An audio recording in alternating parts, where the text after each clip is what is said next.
Assalamualaikum warahmatullahi taala wabarakatuh. A'udzu billahi minasyaitonir rajim. Bismillahirrahmanirrahim. Alhamdulillahi rabbil alamin. Wassalatu wassalamu ala asyrafil anbiya'i wal mursalin wa ala alihi wa sahbihi ajma'in.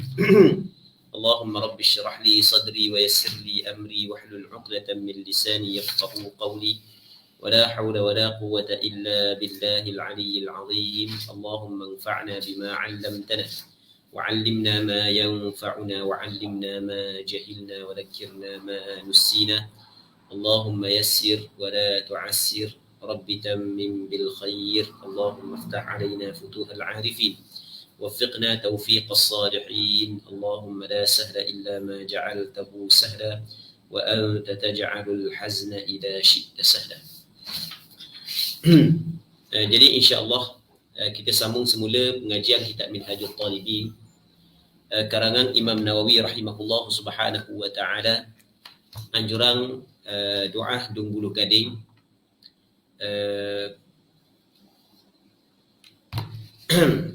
Muslimin muslimat yang dirahmati oleh Allah subhanahu wa taala.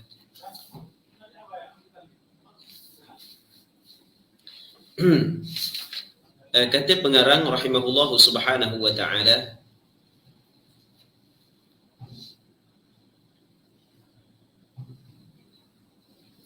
saya ingat nama dia kita tengok ni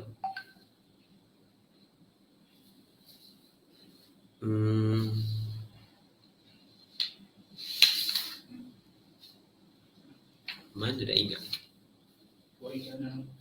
wa'in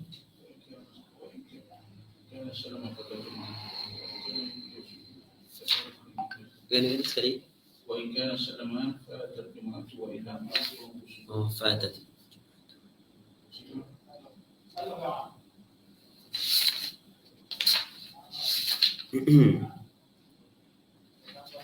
Dah ingat baru ni buti tengok. Wa in kana salama fatatil jum'ah tu kan. Okay, kita ambil depan sikit ya. فإن كان إمامه فرغ من الركوع ولم يسلم وافقه فيما هو فيه ثم صلى ركعة بعده وإن كان سلم فاتت الجمعة. Ni sebenarnya kita kena ambil depan lagi ni. ومن زحم عن السجود فأمكنه على إنسان فعل وإلا فالصحيح أنه ينتظر ولا يومئ به ثم إن تمكن قبل ركوع إمامه سجد فإن رفع والإمام قائم قرأ أو راكع فالأصح يركع وهو كمسبوق. Okey, kita ambil depan sikit orang kita baca dah sebab dia membantu untuk kita faham perbincangan yang berikutnya. وَمَنْ زُحِمَ عَنِ السُّجُودِ, jadi menghalang kerana zahmah sehingga dia tidak boleh sujud. Baik. Jadi orang ramai sangat tidak nak bersujud. Jadi dia dalam i'tidal dia nak sujud. Fa'amkanahu ala insan fa'al. Kalau dia boleh sujud di atas manusia maka dia buat. Wa illa fasahihu annahu yantadhir. Kalau sekiranya dia tidak boleh sujud di atas manusia atau di atas benda yang ada di depan dia yang menghalang dia sujud saat itu, maka mengikut pandangan yang sahih dia kena tunggu. Tunggu sampai boleh lah. Dah dia tertinggal daripada imam, kata ulama, walaupun tertinggal daripada imam, dimaaf. Kerana ada keuzuran. Boleh tak dia nak isyarat sujud? Katanya wala yumi'u bih. Tidak boleh dia isyarat dengan bukan sujud. Wala yumi'u bihi wala yumi'u bis sujud. Katanya thumma in tamakkana qabla ruku'i imamihi sajad. Kemudian jika bolehlah dia sujud sebelum daripada rakaat imamnya, sebelum daripada tu imam rakaat pada rakaat yang berikutnya, maka sujudlah. Tapi fa in rafa'a wal imamu qa'imun qara. Lepas daripada sujud dia bangkit kepada qiyam, tiba-tiba imam masih lagi berdiri, maka dia kena baca Fatihah. Aw raki'un, masa dia bangkit saat itu imam rakaat dah, maka fal asahhu yarka'. Mengikut kaul yang asah dia kena rakaat bersama dengan imam. Wa huwa kamasbuq, dia adalah seperti makmum masbuq. Okey. Katanya fa in kana imamuhu faragha min ar-ruku' wa lam yusallim وافقه فيما هو فيه ثم صلى ركعة بعده. Maka jika adalah imamnya telah selesai daripada rukuk, selesai dah daripada rukuk, walam yusallim, padahal tu imam belum lagi memberi salam, ketika tu wafaqahu fima huwa fihi thumma shalla rak'atan ba'dahu, mesti makmum tersebut kena muwafaqah dengan imam pada rukun yang imam berada di dalamnya. Kemudian setelah daripada itu dia kena sembahyang satu rakaat selepas daripada salam imam. Selepas daripada salam imam, dia kena sembahyang satu rakaat. Okey, maksud dia lagu mana? Okey. Sekarang ni makmum tersebut dia tidak sempat untuk rokok, ataupun dia tidak boleh rokok kerana ada penuh orang depan dia. Tak ada ruang untuk dia rokok. Okey.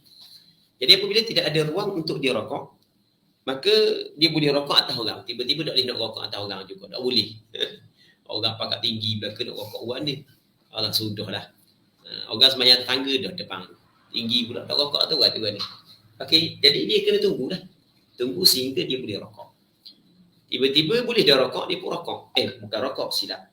Sujud. Tukar lagi. Saat ni tukar dah kali. Okey. Dia tidak boleh sujud sekali lagi.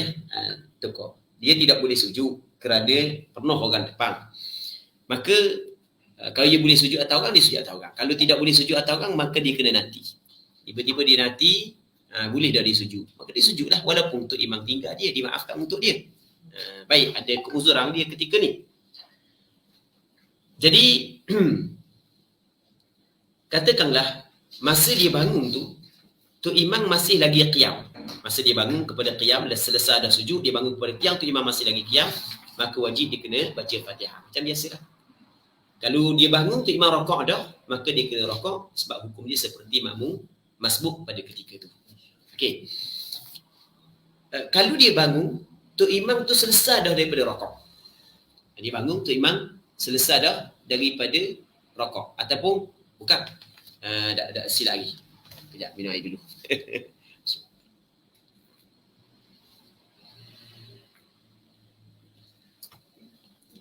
Okey, fa in kana imamuhu faragha min ar-ruku' wa lam yusallim. Okey, gini. Masa dia bangkit, bukan dia sempat dalam qiyam, bukan sempat dalam rakaat, bukan sempat ketika tu imam selesai daripada rakaat. Jadi kita faham masalah ni gini. Jadi oleh kerana dia bangun saat itu, dia tidak sempat ketika imam qiyam, maka dia mengambil hukum makmum masbuk. Makmum masbuk tidak dihitungkan rakaat dia, melainkan dia kena dalam rakaat bersama dengan imam. Jadi ketika dia bangun, tiba-tiba tu imam selesai dah daripada rakaat, maka dia tidak boleh rakaat dah. Mesti dia kena berada pada rukun yang imam berada. Kena muafakat dengan imam. Sebagaimana kita makmum masbuk, kita sampai Allahu Akbar, tu imam duduk i'tidal, tidak boleh kita rakaat, mesti kita kena i'tidal. Jadi kita kena faham dia ni, kedudukan dia, oleh kerana dia tidak sempat mahal qiyam imam, dia tidak sempat tempat qiyam imam, maka dikirakan dia makmum masbuk. Makmum masbuk dia tidak sempat, tidak dikirakan ataupun tidak dikatakan dia sempat rakaat, melainkan dia mesti kena rakaat bersama dengan imam.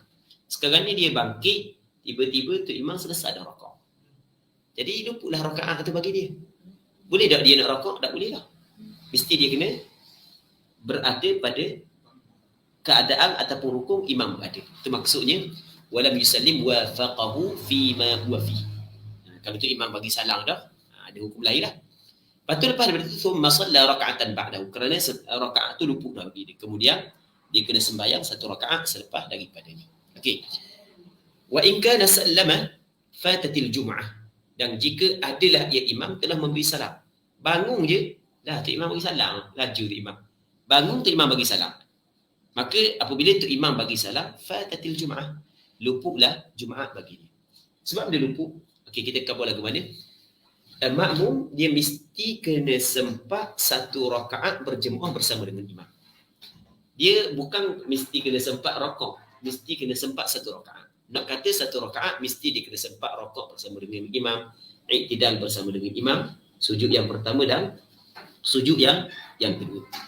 Jadi kalau kita tengok makmum saat ni, oleh kerana dia tak boleh nak rakaat, tak boleh nak sujud, kerana penuh orang depan, maka dimaafkan dia ketinggalan daripada imam.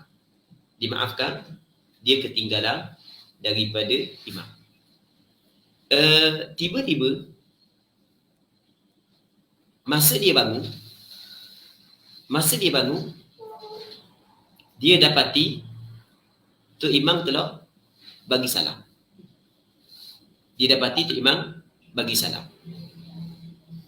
Masa dia bangun, dia dapati tu imam bagi salam. Jadi bermakna untuk rakaat yang kedua memang dia tidak sempat lah untuk rakaat yang kedua. Tapi untuk rakaat yang pertama, okay, kita tengok kejap.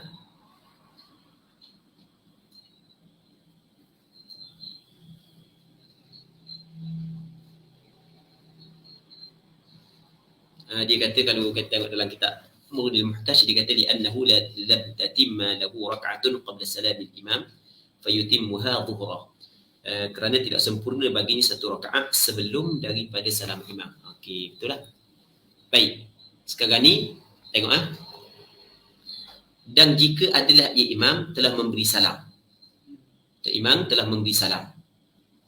Maka luputlah Jumaat daripadanya. Tadi imamnya selesai daripada rakaat dan belum lagi beri salam. Sekarang ni tu imam bagi salam dah. Sedangkan di masalah imam bagi salam ni ia kira bangun lagi kan? Tidak bangun lagi ke bangun dah? Bagaimana?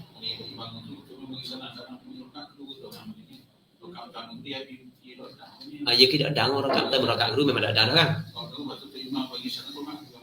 Memang dah rakaat kedua, rakaat pertama dah dang sebab dia tidak sempat selesai sujud sebelum daripada imam bagi salam kan? Sebab dia kira ya. Jadi dia luput dua-dua sekali lah. Okey. Wallahu a'lam. Sekali lagi cuba kita tengok. Sekarang ni kita buat tafsir masalah dulu. Kita cuba tafsir masalah. Jadi makmum ni dia tidak boleh, dia duduk dalam iktidal. Dia tidak boleh sujud kerana orang penuh depan dia. Nak sujud atas orang tak boleh. Jadi dia kena tunggu orang selesai daripada bangun. Barulah boleh dia sujud. Okey. Masalah yang pertama, dia pun sujud. Masalah yang pertama, dia pun bangun ketika tu imam masih lagi qiyam. Maka dia kena baca Fatihah. Kerana dia sempat mahallu qiyamil imam. Okey, wajib dia kena baca Fatihah.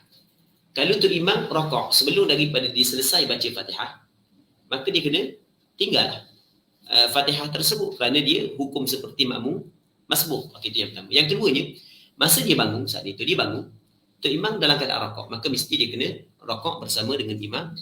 Dia seperti makmum masbuk. Yang kedua. Yang ketiga, masa dia bangun, tu imam saat itu selesai dah rakaat. Maka dia tidak sempat rakaat tersebut, dia mengambil hukum makmum masbuk, dia mesti kena muwafaqah dengan tu imam pada rukun tu imam berada. Yang ketiga. Yang keempat, tu imam bagi salam dah. Okey, tu imam bagi salam ni, kalau tengok sini dia cover secara ringkas. Cuba kita tengok daripada segi kaedah dulu kan kaedah mazhab Imam Syafi'i. Okey, dikatakan wa in kana sallama fatatil jum'ah, dan jika telah adalah ia imam memberi salam. Wa in kana sallama fatatil jum'ah ni dia ataf pada kata fa in kana imamuhu faragha min ar-ruku'. Baik, dan jika adalah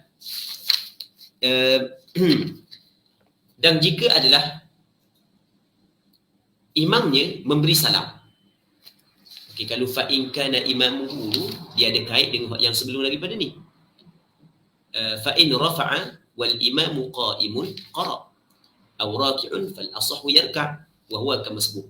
Fa in kana imamuhu faragha min ar-ruku' wa lam yusallim wafaqahu fi ma huwa fihi thumma shalla rak'atan ba'dahu. Wa in kana sallama fatatil jum'ah. Baik. Kita kalau wa in kana sallama fatatil jum'ah ni boleh kita buat beberapa kita boleh tafsir beberapa masalah. Masalah yang pertama, boleh kita kata dia nanti nak sujud sehinggalah tu imam selesai memberi salam. Okey, dia nanti nak sujud. Ni rakaat pertama, tu imam masuk rakaat kedua selesai bagi salam dah. Maka luputlah Jumaat bagi dia. Kerana dia tidak sempat satu rakaat bersama dengan imam. Sebab dia dikirakan sempat satu rakaat bersama dengan imam, dia ada dua pandangan lah. okey, kita ambil satu pandangan yang kita sebut. Mesti dia kena sempat berjemaah sehingga sujud yang kedua. Baru dikirakan sempat satu rakaat sehingga sujud yang kedua. Ada pandangan yang kedua mengatakan bukan setakat sujud yang kedua, bahkan dia mesti kena sempat berjemaah dengan imam sehingga bagi salam imam. Ini khilaf di antara Imam Ibn Hajar dengan Imam Ramli. Baik. Jadi muslimin muslimat yang dirahmati oleh Allah Subhanahu wa taala. Okey, itu kita jelas. Ataupun dia saat ni oleh kerana katakanlah dia sempat dah sujud yang kedua bersama dengan imam. Okey, kalau dia sempat sujud yang kedua bersama dengan imam. Bukan sempat sujud yang kedua bersama imam. Dia selesai sujud yang kedua, lepas tu masa dia bangun, tiba-tiba tu imam bagi salam. Adakah dikirakan sempurna baginya satu rakaat ataupun tidak? Ni anda kena tengok. Anda dah ingat masalah ni. Sebab gini, anda yang anda ingat sebelum daripada ni khilaf di antara Imam Ibn Hajar dengan Imam Ramli. Dikirakan sempat satu rakaat bagi sembahyang Jumaat saat itu. Adakah kira hanya hingga kepada sujud yang kedua ataupun hingga kepada bagi salam? Atau ada khilaf? Ada setengah kata hingga sujud yang kedua sahaja. Ada setengah kata hingga bagi salam. Jadi wallahu a'lam, nanti kita kaji semula masalah ni. Ada ingat? Wallahu a'lam. La adri. Baik. Okey, kita sambung balik masalah ni kita kena kaji semula. Katanya wa illam yumkinhu sujudu hatta raka'al imam fa fi qawlin yura'i nadhma nafsihi wal adharu annahu yarka'u ma'ah. Dan jika tidak boleh makmum tersebut untuk sujud sehingga rakaat oleh imam. Okey, masih lagi tidak boleh sujud sehingga tu imam rakaat. Fa fi qawlin yura'i nadhma nafsihi, pada satu pandangan dia kena mera'i susunan sembahyang dia. Wal adhar annahu yarka'u ma'ahu. Mengikut kaul adhar, dia mesti kena rakaat bersama dengan imam. Okey, yang tadi kita silap lah. Contoh tadi kita silap. Kita ada silap tadi satu contoh. Kita katakan dia nak sujud rakaat yang kedua. Tiba-tiba tu imam bangun, siapa ke tu imam bagi salam. Kita buat contoh gitu kan tadi kan. Sepatutnya dah buat contoh gitulah. Sebab hak ni salah lah contoh tadi kita buat. Kita sebut sekali lagi contoh kita buat tadi. Kita kata dia duduk dalam iktidal untuk sujud, tapi orang penuh depan tak nak sujud. Maka dia tunggulah. Lepas tu kita kata sehinggalah tu imam bagi salam. Dia nak sujud lagi. Maka kita kata dia saat itu tidak sempat satu rakaat bersama dengan imam. Maka luputlah Jumaat. Kita letak masalah ni kepada ibarat sebelum daripada ni. Sedangkan masalah yang kita sebut saat itu untuk ibarat selepas daripada ni. Okey, silap kita situlah. Jadi bermakna hak yang ibarat sebelum daripada ni tu dia tidaklah sampai kepada dia tidaklah sampai kepada dia tu tak boleh sujud sehingga tu imam masuk kepada rakaat yang kedua. Okey, untuk masalah yang sebelum daripada ni. Sekali lagi bolok sikit. Okey. Tadi kita kata kita ulang balik. Ni benda yang payah tak apalah ulang banyak kali. Kita kata makmum saat ni tu tidak boleh sujud kerana ada penghalang di hadapan dia. Baik. Maka dia nantilah sehingga dia boleh sujud. Maka dimaafkan dia tertinggal daripada imam dengan 3 rukun yang panjang kerana ada keuzuran. Setelah daripada dia sujud, dia pun bangun. Dia bangun kalau dia dapati bahawasanya tu imam masih lagi qiyam, mesti dia kena baca Fatihah. Okey, satu. Yang keduanya, kalau masa dia bangun, dia dapati tu imam telah rakaat, maka dia mesti kena rakaat bersama dengan imam. Gugur Fatihah daripada dia kerana dia mengambil hukum makmum masbuk. Yang kedua, yang ketiganya, masa dia bangun saat itu, tu imam selesai dah rakaat, maka tidak boleh lagi dia rakaat, bahkan mesti dia kena berada kepada rukun yang tu imam berada kerana dia adalah makmum masbuk. Maka lepas daripada tu imam bagi salam, dia kena tambah satu rakaat kerana rakaat tu telah terlepas bagi dia sebab dia tidak sedang rakaat bersama dengan imam. Yang keempat, masa dia bangun tu imam bagi salam dah. Masa dia bangun, tu imam bagi salam. Tu wa in kana sallama, maka ketika tu luput Jumaat. Sebab dia luput Jumaat, okey, kalau kita tengok alasan yang disebut oleh Khatib Asy-Syarbini, kerana tidak sempurna baginya satu rakaat sebelum daripada salam imam. Tidak sempurna baginya satu rakaat sebelum daripada salam imam. Maka hendaklah dia menyempurnakan sembahyang tu sembahyang zuhur. Lepas tu dia kata berbeza kalau sekiranya dia masa dia angkat kepala daripada sujud, lalu tu imam bagi salam pada ketika itu. Oh, okey, boleh faham lah. Kena baca syarah dia. Okey, gini. Tengok dia kita baca hak yang disebut oleh Khatib Syirbini Syirbini, li'annahu lam tatimma lahu rak'atun qabla salamil imam. Kerana tidak sempurna baginya satu rakaat sebelum daripada salam imam. Maksudnya dia tidak sempat satu rakaat berjemaah bersama dengan imam. Maka ketika itu mesti dia kena sempurnakan sembahyang itu sebagai sembahyang zuhur. Okey, bi khilafi ma law rafa'a ra'sahu min as-sujud. Berbeza kalau sekiranya dia mengangkat kepalanya daripada sujud. Okey, dia angkat kepala, fasallama al-imamu fil hal. Ketika itu imam bagi salam, maka fa innahu yutimmuha jum'ah. Dia kena sempurnakan sembahyang tersebut sebagai sembahyang Jumaat kerana dia sempat satu rakaat bersama dengan imam. Okey, jadi jelaslah di sini. Jadi masalah wa in kana sallama fatatil jum'ah, kalau sekiranya tu imam memberi salam, okey, tu imam memberi salam, kita kena buat tu imam bagi salam ni sebelum daripada dia angkat kepala daripada sujud. Okey, maksudnya dia belum lagi sempurna sujud. Tu imam bagi salam sebelum daripada dia angkat kepala daripada sujud. Okey, boleh jelaskan? Jadi bermakna tu imam bagi salam dia tak angkat lagi. Jadi bermakna dia tidak sempat satu rakaat berjemaah bersama dengan imam. Kerana dikirakan satu rakaat ni adalah setelah dia sempurna sujud. Baru dikirakan satu rakaat. Okey. Adapun kalau sekiranya dia sempat mengangkat kepala daripada sujud, tu imam bagi salam ketika tu, maka dah Jumaat. Okey, tengok alasan yang disebut oleh Khatib Rasyidi. Alhamdulillah. Wujud nampak. Okey. Okey, wa in kana sallama fatatil Jumaah. Okey, habis itu ini masalah lain.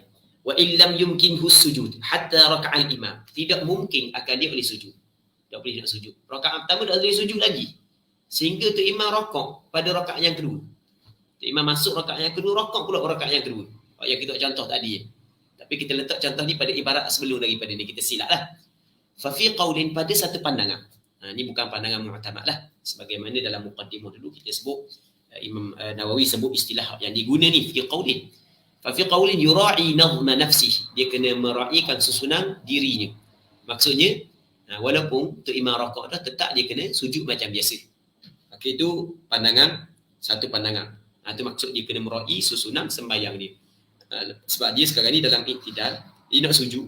Jadi walaupun tu imam rakaat pada rakaat yang kedua, tetap dia kena boleh sujud. Apabila sampai masa dia sujud, dia sujud. Jadi maksudnya dia tidak perlulah ikut imam. Okey, ini pandangan bukan pandangan mu'tamad. Manakala pandangan yang kuat dalam mazhab Imam Syafi'i, wal azharu annahu yarka'u ma'ah. Maksudnya pandangan al-azhar bahawasanya makmum tersebut kena rakaat bersama dengan imam. Sebab oleh kerana dia tertinggal daripada imam lebih daripada 3 rukun fi'li ataupun 3 rukun fi'li yang panjang. Sebab bagi dia ni hanya dimaafkan ketinggalan tidak lebih daripada 3 rukun fi'li. Sekarang ni lebih daripada 3 rukun fi'li. Dia dalam iktidal. Okey, sujud pertama dia tak sujud lagi. Sujud kedua tak lagi. Qiyam tak lagi. Tiba-tiba tu imam rakaat dah. Okey, tu imam tinggal dah qiyam. Jadi sujud pertama, sujud kedua, qiyam. Ini 3 rukun yang panjang. Tu imam masuk kepada rakaat dah. Rakaat yang kedua. Jadi tidak dimaafkan dah lebih daripada 3 rukun yang panjang. Baik. Sebab itulah dia kena rakaat bersama dengan imam. Jadi apabila dia rakaat bersama dengan imam, kan tadi dia rakaat, dia iktidal, dia rakaat dah. Tiba-tiba rakaat pula. Okey, nampak kan? Dia tak sujud, tapi dia rakaat pula. Jadi rakaat tadi tu rakaat dia. Rakaat yang kedua saat itu adalah rakaat kerana mengikut imam. Okey, jadi 2 kali rakaat dia. Dia duduk dalam iktidal untuk tunggu sujud. Tiba dah nak sujud sehingga tu imam rakaat pula rakaat yang kedua. Maka kata pengikut al-azhar, mesti mengikut pandangan al-azhar, mesti dia kena rakaat bersama dengan imam. Rakaat bersama dengan imam adalah li ajlil mutaba'ah.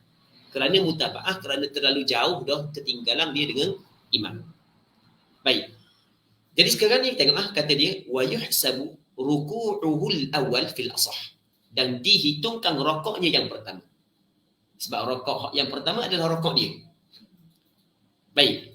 Manakala rokok yang kedua itu adalah rokok mengikut imam. Rokok yang kedua tidak dihitungkan sebab rokok mengikut imam.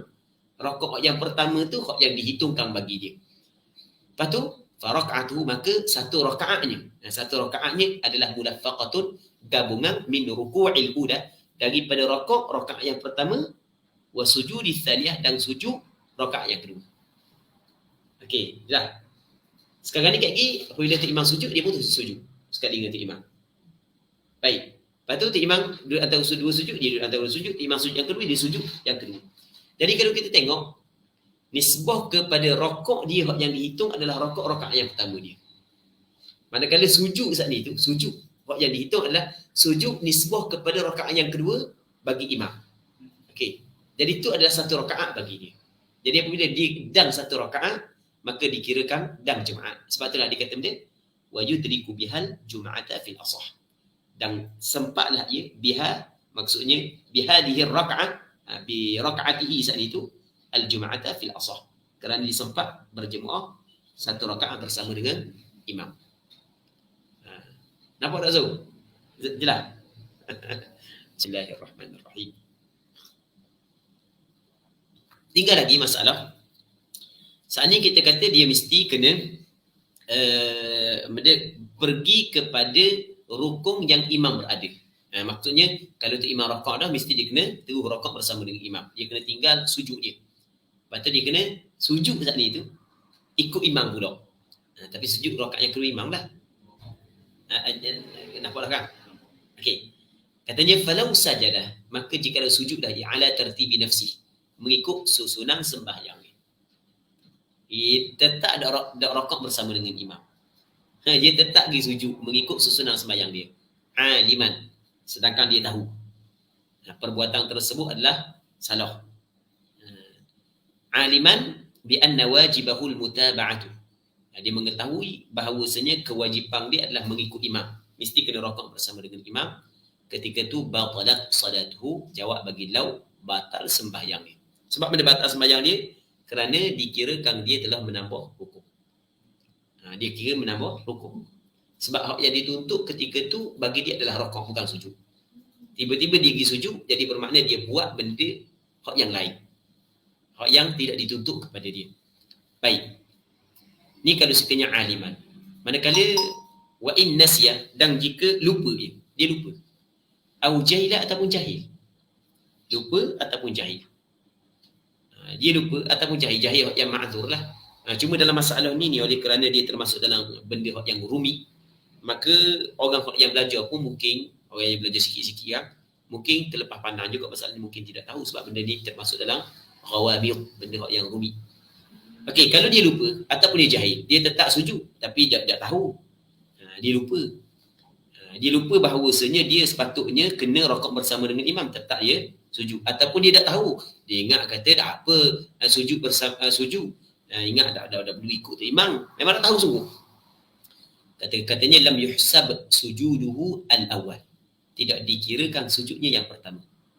Sujud yang pertama tak kira. Sujud yang pertama maksud sujud itulah rakaat tu.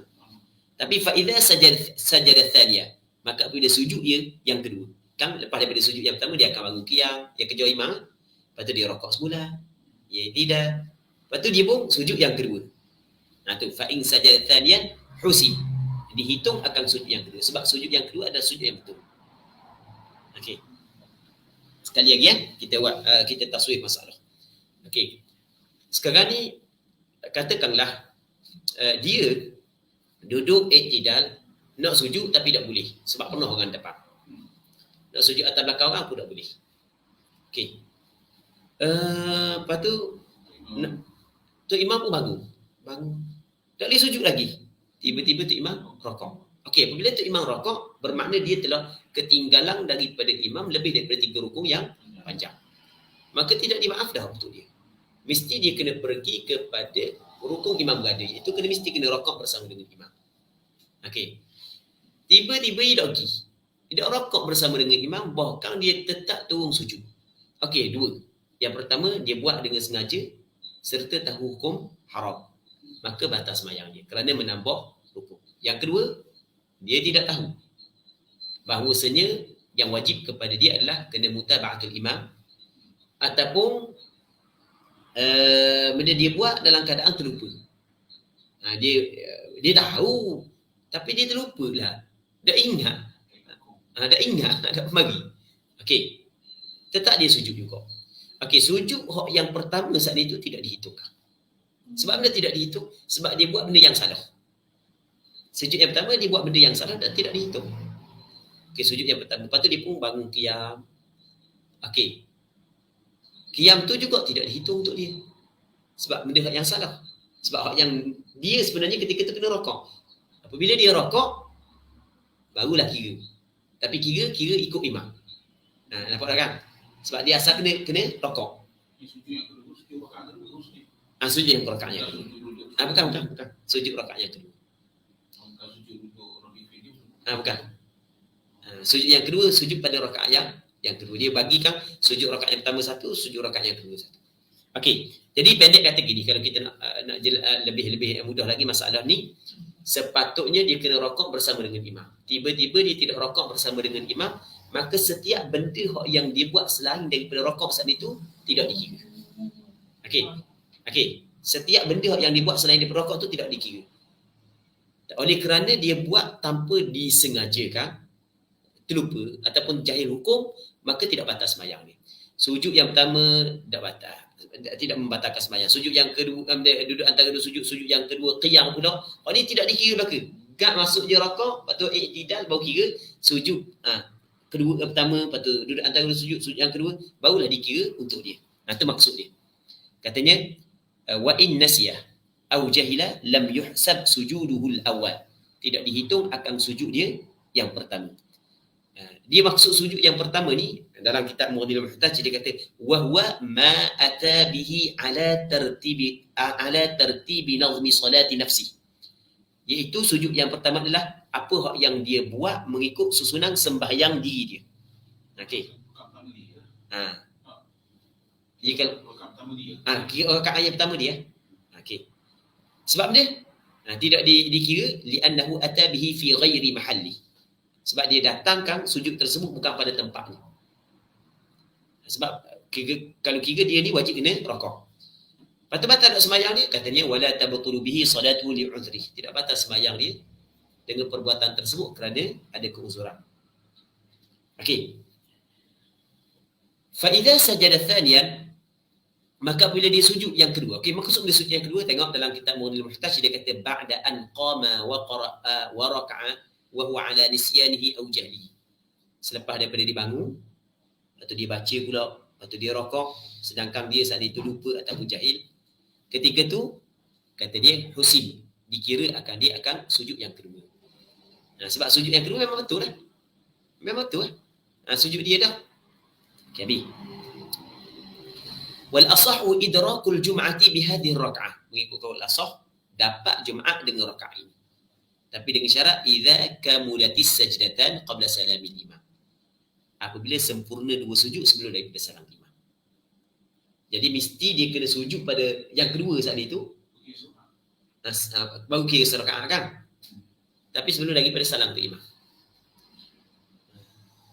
Okey, nampak dah kan? Jadi kita sebut sekali lagi ya. Sepatutnya dia kena rakaat bersama dengan imam. Jadi perbuatan dia masa dia tunggu i'tidal saat itu tidak boleh dah dia sujud. Perbuatan dia mesti kena rakaat bersama dengan imam. Tiba-tiba sepatutnya rakaat dia disujud juga. Kerana dia terlupa ataupun dia jahil. Maka perbuatan tersebut salah, cuma ia tidak membatalkan sembahyang. Okey, jelas. Sujud yang pertama, duduk antara dua sujud yang kedua, bangun kepada qiyam, semuanya tidak dihitung bagi dia. Gak siapa jadi rakaat, maka di situ baru dihitungkan perbuatan dia yang betul. Sebab sepatutnya dia kena rakaat. Okey, lepas tu dia i'tidal. Tu imam ikut ada mana pun, tak ada kira lah. Tu imam ada mana pun, tak ada masalah lah. Nanti imam ada mana pun. Yang penting jangan untuk imam bagi salam sebelum daripada selesai sujud yang kedua.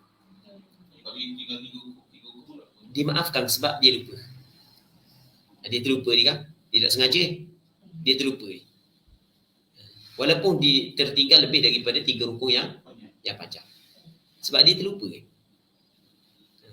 Sebab dia jahil ataupun dia terlupa. Okey.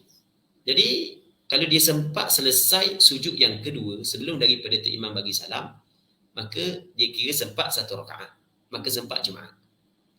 Tapi kalau dia tidak sempat selesai sujud yang kedua sebelum sehinggalah tu imam bagi salam, dah selesai lagi sujud yang kedua tu imam bagi salam dah, maka tidak sempat 1 rakaat, maka tidak sempat Jumaat tersebut. Okey. Tidak sempat 1 rakaat dah sempat Jumaat. Dia kena sudah dengan zuhur. Sebab tu dia kata ni wal asahu idrakul jum'ati bi hadhihi raka'ah. Penganai yang asah dia sempat Jumaat dengan rakaat ini, dengan 1 rakaat ini, bi hadhihi raka'ah, dengan 1 rakaat ini. Idza kamulatis sajdatan, apabila sempurna 2 sujud qabla salamil imam, sebelum daripada salam imam. Sebab dia kata mesti kena sempurna 2 sujud sebelum daripada salam imam, kerana dia belum lagi sempat 1 rakaat ni. Sebab dia tak sujud lagi 1 rakaat yang pertama. Yang disujud tadi tu tak jadi, bukan tempat dia. Okey, sujud yang kedua saat ni itulah kira tempat dia. Okey, nak jelas dah kan? Jadi mesti dia kena selesai 2 sujud sebelum daripada imam bagi salam. Nampak dah kan? Baik. Walau takhallafa bisujudi nasiyah. Jikalau sekiranya dia tertinggal dengan sebab sujud, nasiyan lahu, dia ni orang yang lupa sujud ataupun dilupa dalam sembahyang, hatta raka'al imam lithaniyah, sehingga rakaat oleh imam kepada rakaat yang kedua. Jadi sekarang ni dia ketinggalan daripada imam dengan sebab sujud. Dengan sebab nak sujud, dia ketinggalan daripada imam. Tapi terlupalah. Bukan sengaja, terlupa. Dia duduk dalam iktidal, dalam keadaan dia terlupa. Aku terlupa, aku tengok semayang. Dia dah sujud lagi. Sehingga rakaat oleh imam bagi rakaat yang kedua. Okey, orang yang terlupa dimaaf, dia ketinggalan daripada imam dengan 3 rukuk yang panjang. Sebab dia terlupa, ada keuzuran. Okey, sujud yang pertama tu imam tinggal dah dia. Sujud yang kedua tu imam tinggal. Qiyam tu imam tinggal. Masuk tu imam rakaat pada rakaat yang kedua dah. Ketika tu rakaat ma'ahu alal madhab. Mesti dia kena rakaat bersama dengan imam ikut pandangan yang lebih kuat. Itu iktidal. Maksudnya itu iktidal. Mesti dengan iktidal. Tapi makna itu. Duduk iktidal kali mana tak tahu. Sebab kalau misalnya kalau dia sujud dah cukup 3 rukuk. Kalau dia sujud dah kan? Dia kalau tu imam duduk. Okey, dia misalnya kata dia sujud dah, sujud yang kedua. Lepas tu dia terlupa bahawasanya dia sedang berjemaah bersama dengan imam. Tu imam rakaat. Dah lepas lagi 3 rukuk panjang. Qiyam baru rakaat tu imam. Dah lepas lagi. Nampak? Jadi kena kata takhallafa bis sujud ni maksudnya dia belum lagi sujud. Contoh duduk dalam iktidal. Sebab kalau kita kata duduk dalam qiyam, ia tak dicontoh sehingga rakaat tu imam pada rakaat yang kedua. Dia dah rakaat bersama dengan imam. Sebab dia kata takhallafa bis sujud. Dah rakaat dengan tu imam, dah iktidal cuma sujud tak lagi. Situ dia terlupa. Dia bahawasanya di dalam sembahyang. Okey, duduk nengung sekejap. Tapi tidaklah melakukan perkara yang membatalkan sembahyang yang tidak dimaafkan walaupun dilakukan secara terlupa. Contoh kita kata pergerakan yang banyak kan dalam mazhab Imam Syafi'i, pergerakan yang banyak walaupun buat secara terlupa juga membatalkan sembahyang dalam mazhab Imam Syafi'i. Okey, jadi pendek kata masa dia lupa bahawasanya dia sedang berjemaah bersama dengan imam. Dia terlupa. Jadi ataupun terlupa untuk sujud masa dalam iktidal. Sebagai catatan kira yang penting nasiyan lahu ni kalau di dalam kitab hawashi ataupun hawashi tuhfatul muhtaj disebut nasiyan ay nasiyan lisujud atau kaunahu fi solat. Dia lupa untuk sujud ataupun dia lupa keadaan dia dalam sembahyang. Okey. Sehingga tu imam rakaat bagi rakaat yang kedua. Kita contoh gini, dia duduk dalam iktidal. Terlupa nak sujud sehingga kita tertinggal dia daripada imam.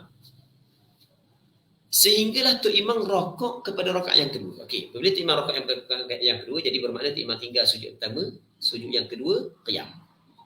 3 rukuk panjang. Okey, jadi habis ya? Tak ada lah. Sebab lebih daripada 3 rukuk. Maka ketika itu raka'a ma'ahu 'alal madhab. Lepas tu baru dia ingat. Tak boleh dah.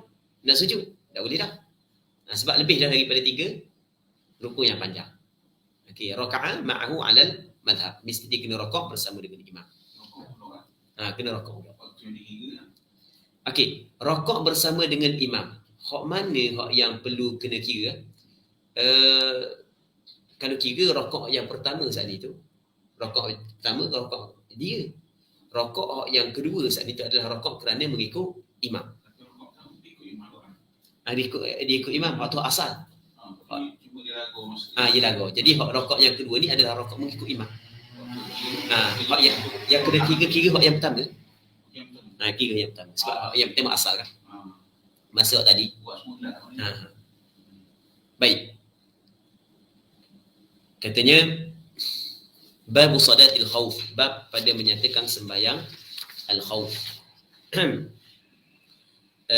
Sembahyang khauf maksudnya sembahyang dalam ketakutan lah. Maksud dalam ketakutan di sini adalah dalam peperangan. Kerana peperangan sebenarnya adalah oleh kerana kita perlu mengorbankan nyawa dalam peperangan, sekuat-kuatnya luka, maka adalah ketakutan di situ. Katanya hiya anwa', iaitu sembahyang khauf ada beberapa macam. Dalam kitab fiqh antara bab yang dibincang adalah bab sembahyang al-khauf. Kerana sembahyang di dalam ketakutan dia berbeza dan ataupun ada beberapa perkara berbeza dengan sembahyang dalam keadaan biasa. Antaranya daripada sudut pergerakan, antaranya daripada sudut berjemaah, antaranya daripada sudut menghadap kiblat. Jadi ada benda yang tidak dimaafkan sembahyang dalam keadaan biasa, tapi dimaafkan dalam keadaan syiddatil khauf. Baik, sebab itulah dikata sembahyang al-khauf ada beberapa macam, ada beberapa bahagian, ada beberapa bagai. Cuma yang banyak benda yang disebut dalam kitab Mughnil Muhtaj bahawasanya kalau tengok kepada hadis-hadis yang menceritakan tentang sembahyang al-khauf, semua sekali ada 16 bahagian, ada 16 cara sembahyang syiddatil khauf.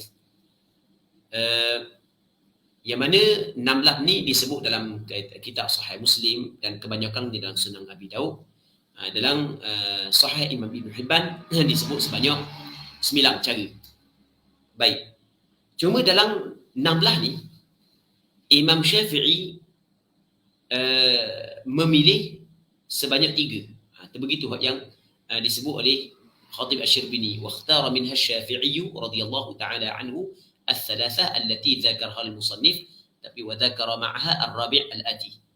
Baik. Imam Syafi'i memilih 3 tapi disebut 4. Di sini disebut 4 tapi Imam Syafi'i memilih 3.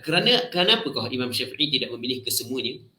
Kerana kalau kita melihat kepada hadis-hadis yang menceritakan tentang sembahyang syiddatul khauf ataupun sembahyang salatul khauf,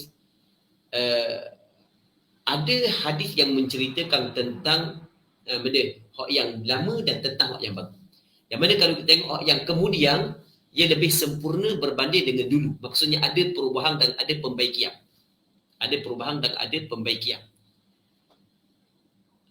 Jadi Imam Syafi'i memilih sembahyang syiddatil khauf hak yang terkemudian kerana melihat bahawasanya hak yang terkemudian tu lebih ihtiyat, lebih berhati-hati.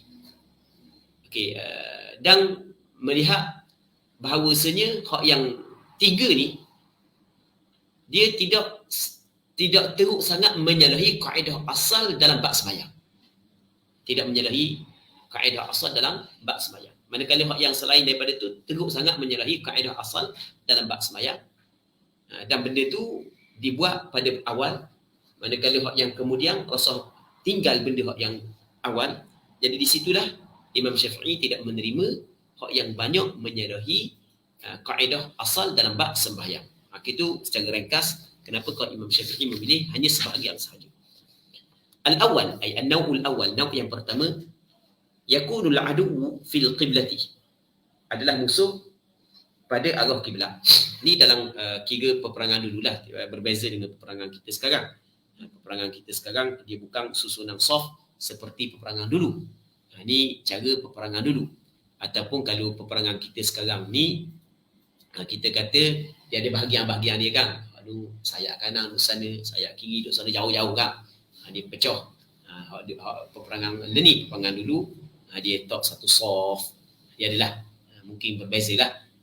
Betul? Strategi perang dulu dengan sekarang. Sebab dulu pakai pedang aja. Pakai panah. Kalau ni tak boleh dah. Jadi kalau duduk setepak gitu kok, pakai habis sekaligus lah. Sekaligus je. Okey, bergerak pun dia tak boleh bergerak sekaligus lah ni. Dia bergerak jauh-jauh apa kan. Baik. Yakunul aduwwu fil qiblah, adalah musuh saat itu pada arah kiblat. Musuh berada pada arah kiblat. Yang mana yang pertama ni musuh ada pada arah kiblat, dan tidak ada penghalang di antara tentera Islam dengan musuh. Tentera Islam dengan musuh tidak ada penghalang. Baik. Ketika tu kata dia, kalau ada penghalang tu masalah lain lah. Maksudnya memang dah ada kiblat tapi ada bukit tengah. Ada bukit tengah.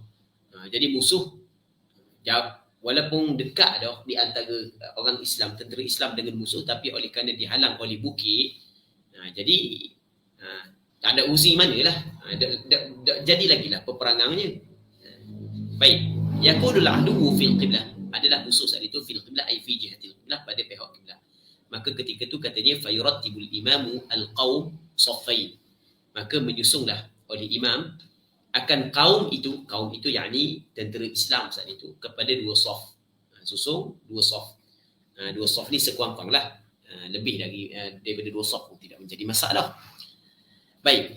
Lepas tu cara dia adalah wa yusalli al-imam bihim, bersama dengan mereka itu al-qaum. Fa idza sajada ma'ahu saffun sajdatayh. Apabila sujud oleh imam, maka sujudlah bersama imam oleh satu saf, sajdatayh akan dua sujud. Kalau buat 4 saf, dua saf sujud bersama dengan imam, dua saf lagi dia kena jaga wa harasa saffun, dan menjaga, mengawal oleh satu saf yang lain. Baik. Dia cerita bab sujud je berbeza. Jadi qiyam tidak cerita. Lepas tu rakaat tidak cerita, tidak cerita. Benda yang kita dapat faham, bahawasanya qiyam, rakaat, i'tidal sama je buat. Yang bezanya adalah sujud. Baik. Jadi masa akad takbiratul ihram sama-sama akad takbiratul ihram. Qiyam sama-sama qiyam. Rakaat sama-sama rakaat. I'tidal sama-sama i'tidal. Masa turun kepada sujud, hanya satu saf sujud bersama dengan imam, manakala satu saf yang lain, satu saf lagi adalah kena dia kena jagalah. Jaga takut musuh mari. Fa idza qamu, maka apabila bangun oleh mereka itu saf yang sujud bersama dengan imam, sajada man harasa, maka sujudlah mereka yang kawal tadi, orang yang jaga tadi tu. Baik. Dia kena sujudlah. Dia kan tinggal daripada imam tu lebih daripada dua rukun fi'li, padahal pada asalnya tak boleh kan. Dalam masalah ni dimaafkan, tak ada masalah. Walaupun tu imam sujud pertama, duduk antara dua sujud yang kedua. Lepas tu imam bangun kepada qiyam dah, tak ada masalah, dimaafkan. Walaupun tertinggal lebih daripada dua rukun fi'li, pada asalnya wajib kepada makmum tanpa sebarang keuzuran mesti kena ikut imam, tidak boleh lebih daripada dua rukun fi'li. Tapi dalam masalah ni dimaafkan untuk dia. Lepas daripada tu walahiqu, dia mesti kena ikut imam sehinggalah kepada qiyam. Lepas tu wasajada ma'ahu fi tsaniyati man harasa awalan wa harasa al-akharun, dan sujudlah bersama dengan imam fi tsaniyati ay fi rak'ati tsaniyah, pada rakaat yang kedua, man harasa awalan, mereka yang mengawal pada mula-mula.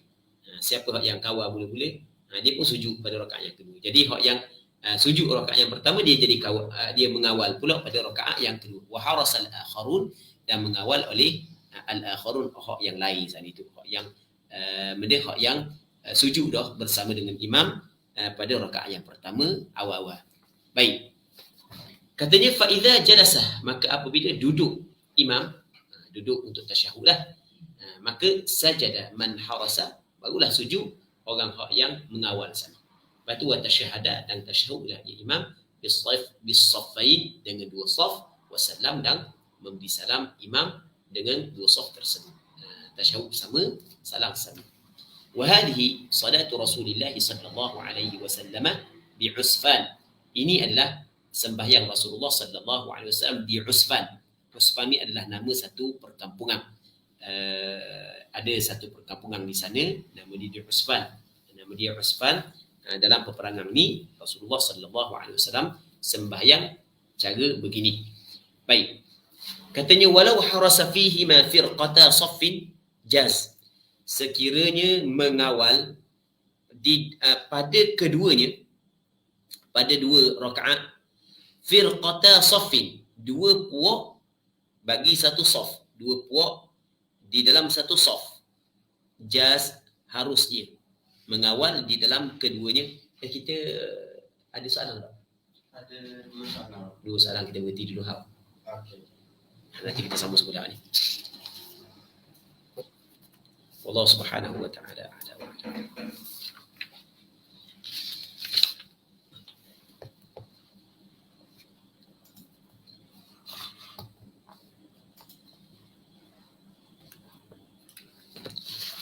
Alhamdulillah, terima kasih diucapkan kepada Al-Fadhil Ustaz di atas penyampaian dakwah ataupun talaqi kita online pada malam ni.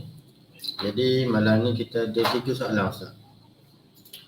Soalan yang pertama, Assalamualaikum Ustaz. Kalau solat subuh berjemaah, makmum masbuk tak sempat habiskan bacaan Fatihahnya. Tiba-tiba imam sujud tilawah.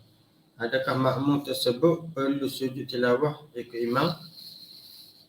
Perlu ikut tilawah ikut imam. Jika ikut perbuatan imam tadi, adakah makmum tersebut perlu baca semula Fatihah ketika imam kembali qiyam? Terima kasih. Baik, berkenaan dengan makmum masbuk. Dalam rakaat yang pertama pada sembahyang subuh Jumaat, yang ketika itu tu imam baca surah As-Sajdah. Jadi makmum saat itu baca baru ihdinas siratal mustaqim, tiba-tiba imam baca sampai ke kharru sujadan wa sabbahu bihamdi rabbihim wa hum la yastakbirun, imam Allahu akbar. Okey. Sekarang ni adakah makmum saat itu kalau dia sujud bersama dengan imam, lepas tu kalau dia bangun kaki, dia kena baca Fatihah semula ataupun dia boleh sambung? Gitu kan soalan dia kan? Ya. Okey, dia sujud tilawah bersama dengan imam, hukum dia adalah wajib. Maka wajib makmum kena sujud tilawah. Sujud tilawah bersama dengan imam, hukum dia adalah wajib. Okey. Sujud tilawah dia tidak memutuskan muwalat Fatihah walaupun lama. Jadi tu imam Allah 5 minit sujud tilawah. Kamu tak imam baca. Panjang baca. Bangun, boleh makmum sambung bacaan. Sebab dia tidak putus mualat bacaan Fatihah kerana sujud tilawah bersama dengan imam. Wallahu a'lam. Terima kasih diucapkan kepada Al-Fadhil Ustaz. Jadi soalan yang kedua, zakat KWSP. Dalam KWSP ada simpanan 50,000. Soalan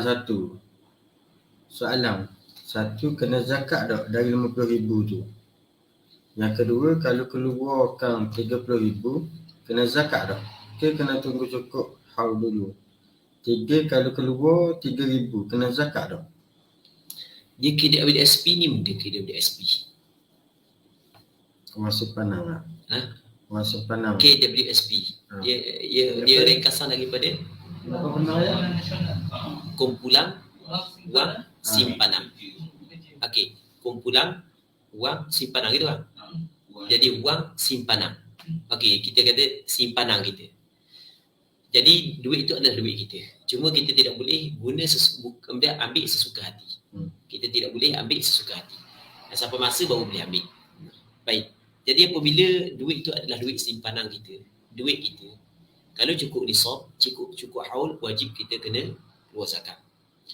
Kalau mengikut kaedah mazhab Imam Syafi'i dah. Kalau mengikut kaedah mazhab Imam Syafi'i. Baik. Mengikut kaedah mazhab Imam Syafi'i. Tapi beratlah sikit mengikut kaedah mazhab Imam Syafi'i. Wajib keluar zakat masa kita dapat duit tersebut. Masa wajib keluar zakat bukan setakat untuk tahun tu, bukan tahun-tahun yang sebelum daripada ni. Kalau kita tengok dalam masalah ni sama dengan masalah kita bagi hutang PT kita orang. Dalam mazhab Imam Syafi'i, dia mazhab Imam Syafi'i kalau kita bagi PT hutang kepada orang, maka barang kita yang ada dengan orang tu adalah milik kita. Maka wajib kita kena keluar zakat. Cuma hutang ni dia dulu. Kadang-kadang hutang yang diharapkan bayar, yang keduanya tidak diharapkan bayar. Kalau hutang yang diharapkan bayar, maka wajib kita kena keluar zakat setiap tahun. Walaupun benda tu tidak dapat daripada kita. Kalau hutang yang tidak diharapkan bayar, wajib kita keluar zakat. Nanti apabila orang tu bayar, maka wajib kita kena keluar zakat. Bukan hak tu saja, bukan tahun-tahun hak yang sebelum daripada. Itu mengikut kaedah mazhab Imam Syafi'i. Jadi kalau mengikut kaedah mazhab Imam Syafi'i, Amba cerita kaedah mazhab Imam Syafi'i. Lepas tu kalau orang nak ambil pandangan ulama lain tidak menjadi masalah. Sebab ada pandangan sebahagian daripada ulama, apabila dapat je duit tu, bagi keluar zakat, keluar lalu. Lepas tu tanpa melihat kepada tahun-tahun yang sebelumnya. Dan ada juga yang mengatakan apabila dapat, tak wajib lagi keluar sehingga cukup haul. Tapi kalau mengikut kaedah mazhab Imam Syafi'i sebagaimana yang kita kabur saat ni, memang tak ada dah kalau kita buka kitab fiqh mazhab Imam Syafi'i berkenaan dengan KWSP. Tapi kita boleh cerita benda yang sama masalah hutang. Jadi katakanlah Ustaz Mang hutang Amba. Okey, hutang Amba sebagai contoh. Okey, contoh hutang RM50,000. Ya lah je. Contoh je RM50,000. Kaya ya. Ya. Nak kahwin. Tak nak awak beli tu. Pain awak beli Orang libuk lah. Libur. Baik. Jadi duit ana yang dihutang ada duit ana. Jadi bila duit ana wajib kena bayar zakat. Duit ana tu, ana wajib bayar zakat. Baik. Cuma, ada cuma dia dua. Diharapkan dapat, diharapkan tidak dapat. Kalau diharapkan dapat, wajib kena bayar. Setiap tahun kena bayar. Baik, kalau tidak diharapkan dapat, dia wajib bayar. Cuma apabila dapat, wajib bayar tahun-tahun yang sebelumnya. Okey, jelas kan? Jadi maksud dia, konsep dia sama dengan duit KWSP. Jadi orang pegang duit kita. Orang pegang duit kita. Cuma dia tak bagi. Masa dibagi, baru dia bagi. Maka tengok daripada sudut tu sama dengan masalah hutang yang tidak diharapkan bayar. Baik, cuma sebahagian daripada ulama melihat kepada dia panggil, dia ada istilah milkutam. Dalam masalah zakat dipanggil milik yang sempurna. Dalam masalah milik yang sempurna ni ada perbincangan di kalangan ulama.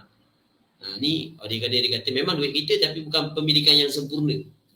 Sebab kita tak nak guna. Dia nak ambil benda kena tahap.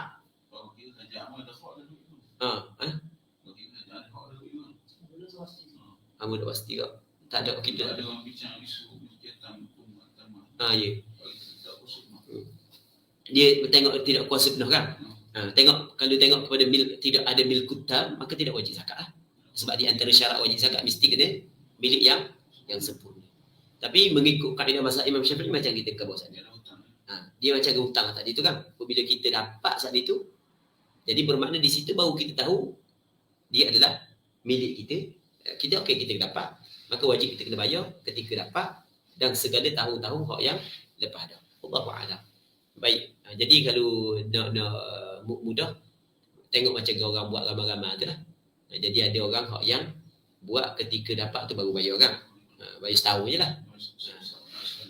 Dan ada juga orang kalau dia buat keluar saat itu tak cukup nisab. Kalau buat keluar tak cukup nisab, dia tak bayar zakat. Kalau tak cukup nisab, lepas tu dia tengok juga kalau buat keluar saat itu kerana keperluan kan, keperluan mendesak, tak wajib juga zakat. Begitulah. Cuma anda cerita saat itu kalau mengikut kaedah mazhab Imam Syafi'i. Wallahu a'lam. Mana kata buat tubik 3,000 ni dah keluar zakat lah.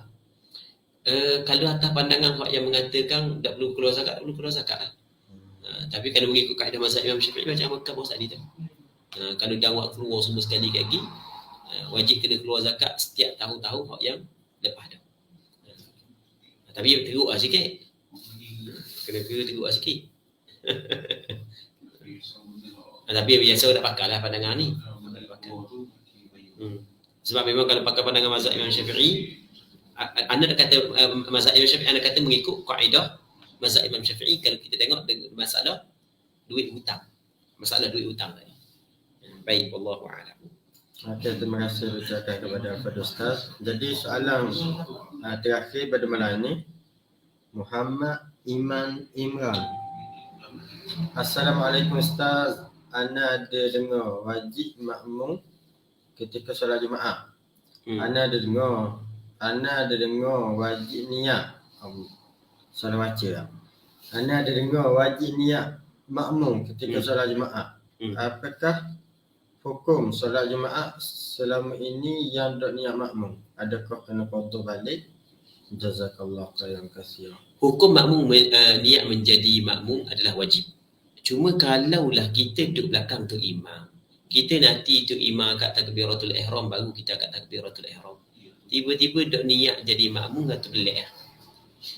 Itu suatu benda yang pelik. Kok hati dok cakap. Dia kita sekarang ni kita duduk belakang tu imam. Lepas tu kita duduk Allah lambat tu imam kat takbir. Tu imam kat takbir baru Allah Akbar. Jadi kita kat takbir kerana tu imam kat takbir. Kita semayang kerana tu imam semayang. Jadi kita ikut imam. Jadi sebenarnya ada dah niat untuk mengikut imam. Jadi pelik lah kalau kita niat nak ikut imam tu. Jadi bukan mesti niat ikut imam ni kena cakap dalam hati sahaja aku mengikut imam kan. Bukan mesti gitu. Jadi kita menanti tu imam angkat takbiratul ihram, barulah kita angkat takbiratul ihram adalah kerana kita nak ikut imam. Tu ikut imam dah tu. Maka sudah memadai. Wallahu a'lam. Okey, terima kasih diucapkan kepada Al-Fadhil Ustaz di atas jawapan-jawapan kepada soalan yang ditanya oleh penonton pada malam ini. Jadi kita ada sikit lagi masa. Kita beri peluang kepada yang ada depan kita ni. Untuk makluman depan Ustaz ni ada beberapa orang. Jadi kita beri peluang lah. Takut ada soalan nak tanya. Ada peluang ni. Ada soalan? Assalamualaikum Ustaz. Waalaikumsalam warahmatullahi wabarakatuh. Buat daripada tadi percakap. Ya. Cuma mendapat soalan ni memang tak tahu jawapan ni. Dia persoalan ni tentang seorang isteri yang kematian suami. Ya. Maka untuk dia keluar rumah itu dia kena kena duduk di rumah tau. Ya betul. Rumah sehingga dah cukup tempoh dia tau. Cuma apa yang berlaku ni, anak dia ni dia bimbang mak dia duduk seorang. Jadi dia pada dalam keadaan tempoh tengah dah hari ni, kematian suami ni, dia ambil mak dia ni buat pergi duduk rumah dia. Adakah benda itu dikira keluar daripada rumah ke macam mana Ustaz? Kalau sebab dia kata sebab hamil orang kalau nak keluar kan, tapi anak ni tak nak mak dia duduk seorang. Ya. Dia bawa pergi ke Kuala Lumpur. Mak dia bawa mak dia pergi Kuala Lumpur. Dia pada asalnya perempuan yang berada dalam iddah kematian suami mesti kena berada di rumah suami dia meninggal dunia. Itu pada asal. Itu dipanggil hak Allah Subhanahu Wa Taala yang wajib kita kena laksanakan. Cuma dalam hal-hal tertentu boleh perempuan tersebut keluar daripada rumah, tapi mesti kena bermalam di rumah. Sebagai contoh, keluar untuk bekerja boleh, tapi mesti kena bermalam di rumah tersebut. Tapi kalau sekiranya berada di rumah tersebut boleh mendatangkan mudarat. Sebagai contoh, dia seorang diri, mungkin ada orang-orang yang kena sekitar tu, maka ketika tu boleh dia berada di rumah anak dia. Ataupun sebaik-baiknya anak dia mari di tempat dia. Itu sebaik-baiknya. Bukan dia keluar daripada rumah dia. Tetapi dalam hal-hal tertentu boleh dia keluar daripada rumah tersebut. Wallahu a'lam. Jadi kena tengok. Kalau sekiranya anak dia je bimbang, mak dia tak ada masalah pun. Itu dah boleh lah. Itu dah boleh keluar lah. Kebimbangan terhadap anak. Kadang-kadang orang ni dia bimbang sesuatu benda yang benda tu tak ada benda pun. Bimbang tak kena tepat. Ada juga orang bimbang tak kena tepat. Kalau memang betul kebimbangan dia memang realiti pun memang begitu, maka bolehlah buat dia keluar daripada rumah tersebut. Wallahu a'lam. Ada sedikit penambahan daripada soalan tadi. Learning banyak bantuan-bantuan yang kena tuan diri dia ambil. Jadi adakah bila mati suami tu dalam masa iddah tu dia kena diambil bantuan? Adakah dibolehkan ataupun ada leh? Bantuan dia tuang ambil diri. Pun tak ada masalah. Kan Tak kita masalah. keluar untuk bekerja boleh. Sama juga untuk menerima bantuan boleh je, tak ada masalah. Boleh je Aku keluar. wajib bermalam semua. Cuma wajib kena balik bermalam di rumah. Tapi kalau misalnya jabat adung ni baik memang tak menggantor lah. Nangis nada.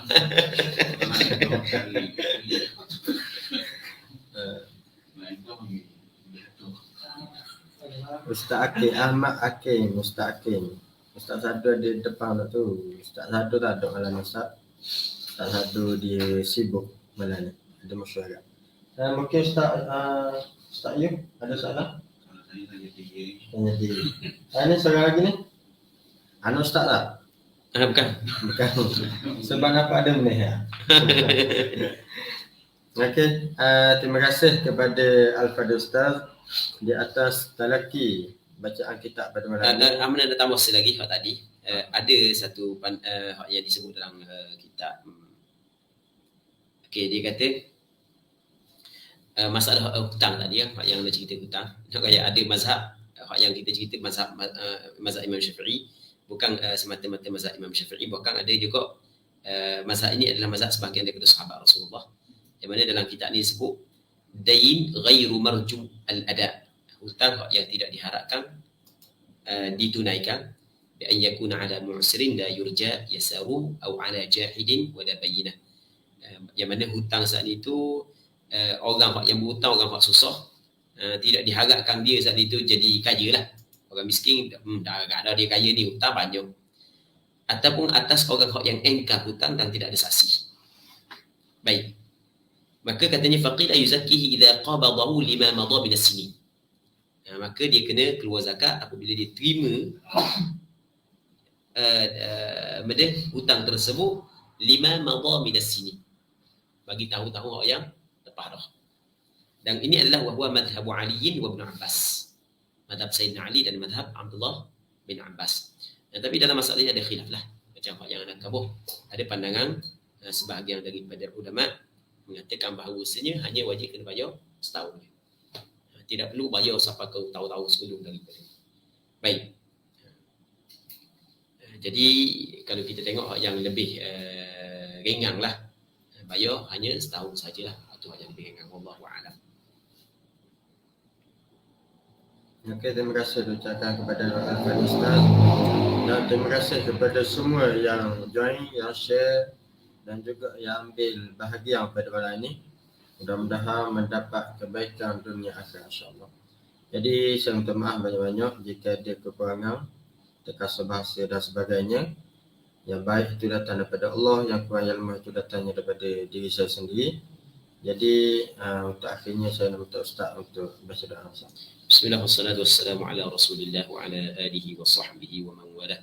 اللهم إنا نسألك الهدى والتقى والعفاف والغنى اللهم انفعنا بما علمتنا وعلمنا ما ينفعنا وعلمنا ما جهلنا وذكرنا ما نسينا وصلى الله على سيدنا محمد وعلى آله وصحبه أجمعين والحمد لله رب العالمين. Amin, amin ya rabbal alamin. Marilah sama-sama kita tangguh majlis kita pada malam ini dengan tasbih kafar dan salat. Subhanallah.